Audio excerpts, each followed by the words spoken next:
what to do if you've been charged with a vandalism here in San Diego County. If you've recently been charged with vandalism, or if a loved one is going through the process, stick around. I think you're going to like this video.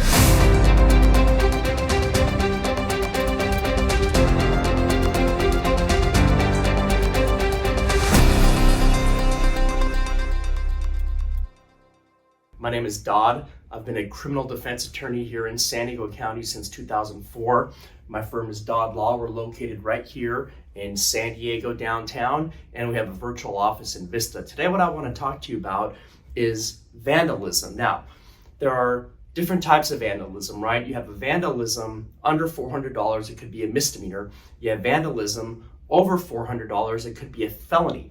And then we have a domestic violence related type of vandalism. So what I'm going to do today is I'm going to talk to you about both types of vandalism and the consequences. And what I want to do first is I want to talk to you about just a regular vandalism. Now, what is the definition of vandalism? Here in California, under Penal Code Section 594, you maliciously defaced the property of another.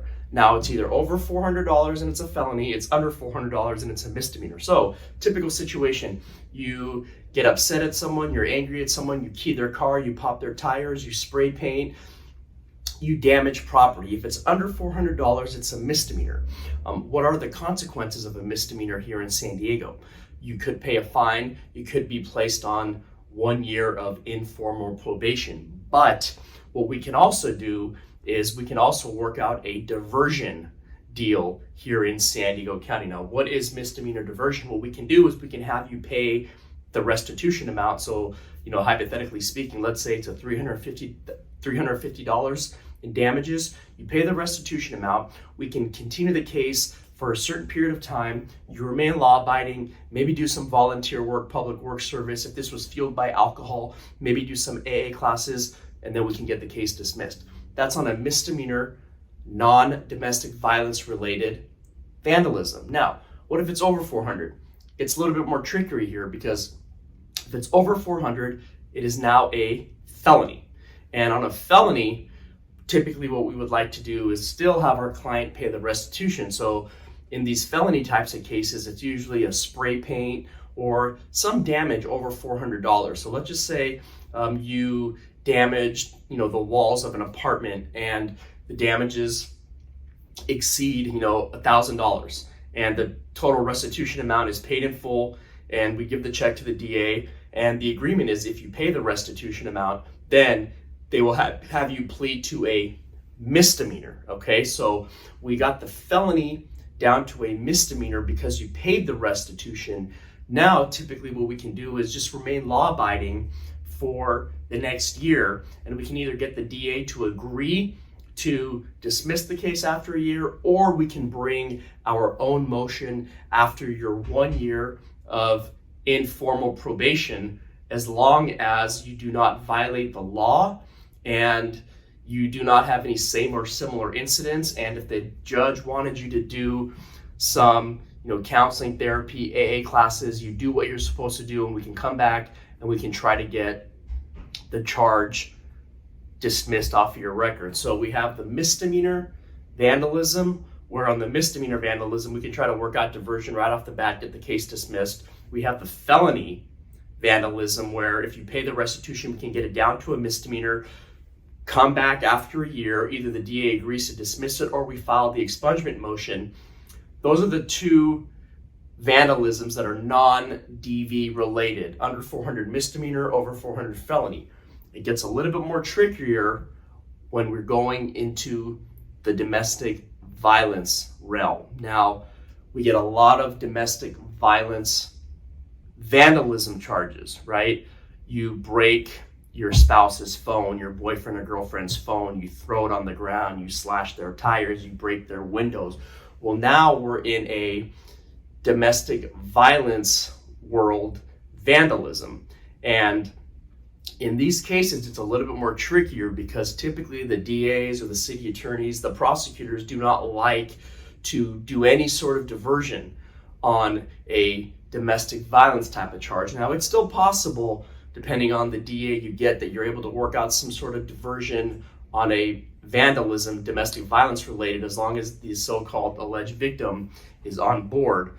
But a felony vandalism or a misdemeanor vandalism in a domestic violence situation carries probation, and it also carries a mandatory 52-week domestic violence program. So that's, one of the main differences with a regular vandalism that's non-DV versus a domestic violence related vandalism, is it's going to trigger the 52-week domestic violence program. In certain situations, you could also have a protective order against the person you're accused of vandalizing, your spouse, your significant other, husband, wife. There could be a protective order, meaning you cannot have any contact at all whatsoever with this person during the pendency of the case. And sometimes a judge could modify that and make it a no negative contact order, meaning you can't have any negative contact with that person, or depending on the situation and depending on the alleged victim's desire, there could be a full protective order, meaning you cannot have any contact with that person whatsoever. And if that person wants to get the stay away order lifted, they will have to come to court themselves, tell the judge that they want it lifted, and then it would get lifted. If you have any questions, you can go ahead and give us a call. My name is Dod. I'm the attorney with Dod Law. I've been doing this since 2004. We practice exclusively criminal defense. That's all we do here. We handle a lot of vandalism cases, whether they're misdemeanors, they're felonies, or they're domestic violence related. The most important thing, though, whether it's a non-DV or DV related vandalism, is we pay the restitution, we pay the damages, if in fact they can prove you did it. Now, what are the defenses to vandalism, right? What if you're charged with vandalism and you didn't do it? And the most common defense in a vandalism charge is it wasn't you, right? There's really no evidence that it was you, and the prosecutor has to prove that you're the one, in fact, that maliciously destroyed the property of another. And they have to prove that beyond a reasonable doubt. So regardless of whether it's a DV or non-DV related vandalism, they still have to prove it's you. And that's one of the main defenses in a vandalism charge here in San Diego, is that you're not the one that did it, right? So we get a lot of these DV related vandalism cases where the client tells me, hey, Dod, I didn't do that. That could have been her ex-boyfriend. It could have been the ex-girlfriend. So the DA still has to prove that that person committed the vandalism. But if they can prove that you committed the vandalism, then it really becomes an issue of mitigation. What can we do to get you the best possible outcome?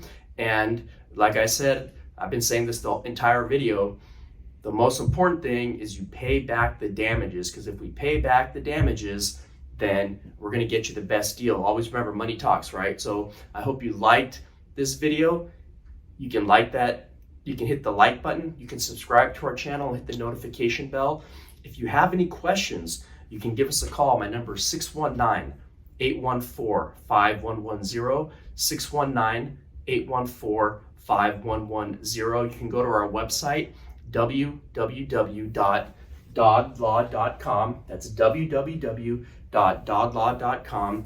You can also call 833, the number 4, Dod Law. That's 833-4-DOD-LAW. You can ask to speak to me or one of my attorneys, and we can give you a free consultation. We can do that telephonically, or we can do that in person.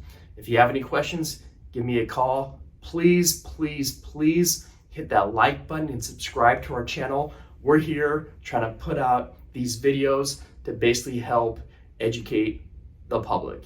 Thank you. Have a great day.